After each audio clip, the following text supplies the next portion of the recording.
నా సైట్‌లో ఇంచుమించు ఇప్పటివరకు 75% వరకు అయితే వర్క్ కంప్లీట్ అయిపోయింది. ఇంకా అంటే ప్లాస్టింగ్‌లన్నీ ఆల్మోస్ట్ అయిపోయినాయి. బయట ఎలివేషన్ ప్లాస్టింగ్‌లు కొద్దిగా పైన పెట్టుకోవడం ప్లాస్టింగ్‌లు మాత్రం మిగిలున్నాయి. అవి కూడా తొందరలోనే కంప్లీట్ అయిపోతాయి. ఇప్పటివరకు అయితే నా సైట్‌లో మొత్తం 32 వర్కింగ్ డేస్ అయితే నడిచినాయి. 32 వర్కింగ్ డేస్‌లో మొత్తం స్లాబు, పిల్లర్లు అన్నీ అయిపోయినాయి. కాకపోతే ఇంత తొందరగా చేయడానికి కారణం ఏంటంటే ఓనర్‌లు చాలా అర్జెంట్ ఉన్నారన్నమాట. ఇంచుమించు ఇంకో 10 డేస్‌లో నేను సైట్ అప్ చెప్పాలి వాళ్ళకి.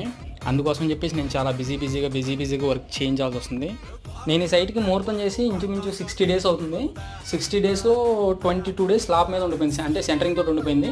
ఆ 22 డేస్ మాత్రమే వర్క్ ఇక్కడ ఆగింది.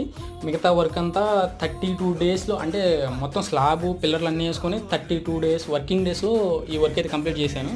అయినా సరే ఓనర్‌లు, బిల్డరు తొందరగా కంప్లీట్ చేయాలని ప్రెషర్ మాత్రం మామూలుగా తీసుకురావట్లేదు. అందుకే వీడియోలు కూడా లేట్ అవుతుంది.